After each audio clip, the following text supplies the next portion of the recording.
আজকে আমি বানাবো আবারও একটা স্ন্যাক্স রেসিপি।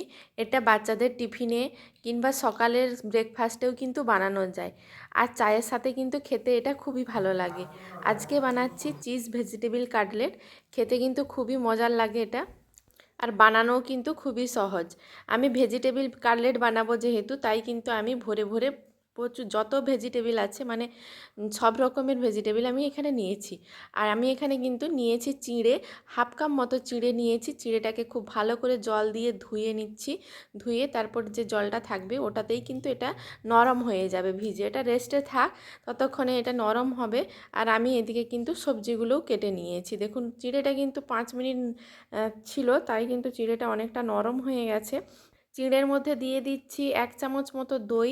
টক দই ছিল, আমি 1 চামচ মতো টক দই দিয়ে দিলাম। টক দইটা অপশনাল, থাকলে দিতে পারেন, দিলে কিন্তু ভালো লাগে, না থাকলে নাও দিতে পারেন। আর আমি এখানে সবজি নিয়েছি, দেখুন এখানে একটু আদা গ্রেট করে নিয়েছি, আর নিয়েছি গাজর গ্রেট করা, ক্যাপসিকাম ছোট ছোট করে কেটে নিয়েছি, বিটটাকেও গ্রেট করে নিয়েছি, আর বিনস নিয়েছি একদম ছোট ছোট করে কেটে নিয়েছি, আর নিয়েছি পেঁয়াজ। আমি সব সবজিগুলো একসাথে দিয়ে দিচ্ছি, দিয়ে কিন্তু খুব ভালো করে মেখে নিতে হবে। আপনাদের হাতের কাছে যেই যেই সবজিগুলো থাকবে সেই সেই সবজি দিয়েই কিন্তু করে নিতে পারেন, খেতে কিন্তু খুবই ভালো হয়। আমি কাঁচা লঙ্কা কুচিটা নিয়েছি, কাঁচা লঙ্কা কুচি একটু দেরি করে দিয়ে দেবো। আর দিয়ে দিচ্ছি বেশ কিছুটা পরিমাণ ধনেপাতা কুচি, দিয়ে সব উপকরণগুলো খুব ভালোভাবে মেখে নেব। তারপরে দিয়ে দিচ্ছি পরিমাণ মতো লবণ। লঙ্কার পরিমাণটা আপনারা বেশি বাড়িয়ে কমিয়ে নেবেন, লঙ্কা যে যেমন খেতে পছন্দ করেন সেই অনুযায়ী নিয়ে নেবেন। দিয়ে দিচ্ছি অল্প একটু লাল লঙ্কার গুঁড়ো, আর অল্প একটু হলুদ গুঁড়ো। দিয়ে দিচ্ছি একটু ধনে গুঁড়ো, চা চামচের 3 ভাগের 1 ভাগ মতো দিয়ে দিচ্ছি চিলি ফ্লেক্স, আর দিয়ে দিচ্ছি হাফ চামচ মতো ধনে গুঁড়ো। অল্প পরিমাণে দিয়ে দিচ্ছি গোলমরিচের গুঁড়ো।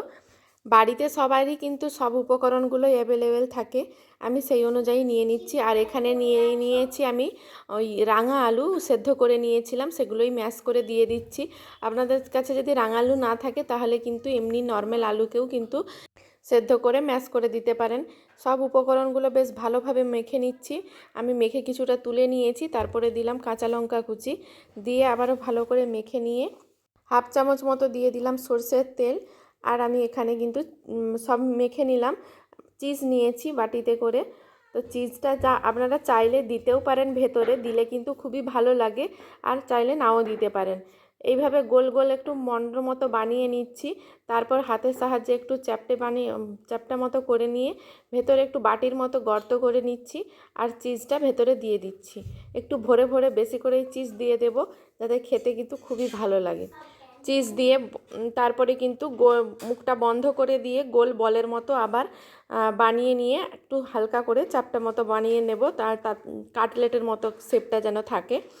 আর আমি এই কাটলেটগুলোকে কিন্তু ডিপ ফ্রাই করব না, আপনারা চাইলে এটা ডিপ ফ্রাইও করতে পারেন, ডিপ ফ্রাই করলেও ভালো লাগে। আমি কিন্তু অল্প তেল দিয়ে ভালো করে লো আঁচে এপিট ওপিট করে মুচমুচে করে একটু ভেজে নেব।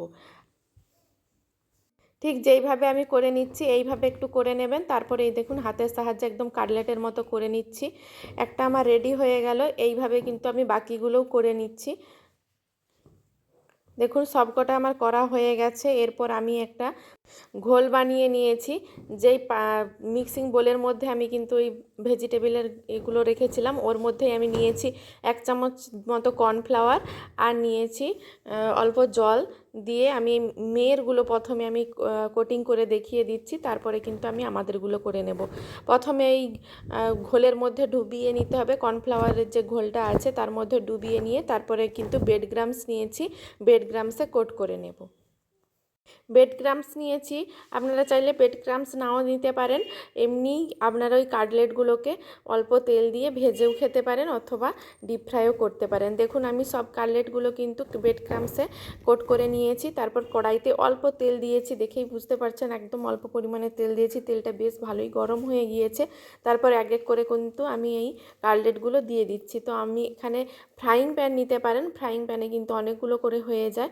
আর এখানে আমার কড়াইতে 4টে লালচে হয়েছে। দেখুন একটা দিক বেশ ভালো করে লালচে রং চলে আসার পর আমি কিন্তু উল্টে নিয়েছি। এইভাবে একটু টাইম নিয়ে এদিক ওদিক করে উল্টে আমি কিন্তু বেশ মুচমুচে করে এগুলোকে ভেজে নিয়েছি। দেখুন এগুলো গরম গরম চা আর এই স্ন্যাক্সটা খেতে কিন্তু খুবই ভালো লাগে। একবার বাড়িতে অবশ্যই ট্রাই করে দেখতে পারেন। আমি আপনাদেরকে একটা ভেঙে দেখিয়ে দিচ্ছি। ওপর থেকে একদম ক্রিস্পি হয়েছে আর ভেতরটা কিন্তু একদম জুসি হয়েছে। চিজ দেওয়ার কারণে ভেতরটা কিন্তু একদম নরম। দেখুন চিজটা কতটা সুন্দরভাবে মেল্ট হয়ে গেছে। আমার এই ভেজিটেবল চিজ কাটলেটের রেসিপিটা কেমন লাগলো অবশ্যই কমেন্ট বক্সে কমেন্ট করে জানাবেন আর লাইক শেয়ার করতে ভুলবেন না।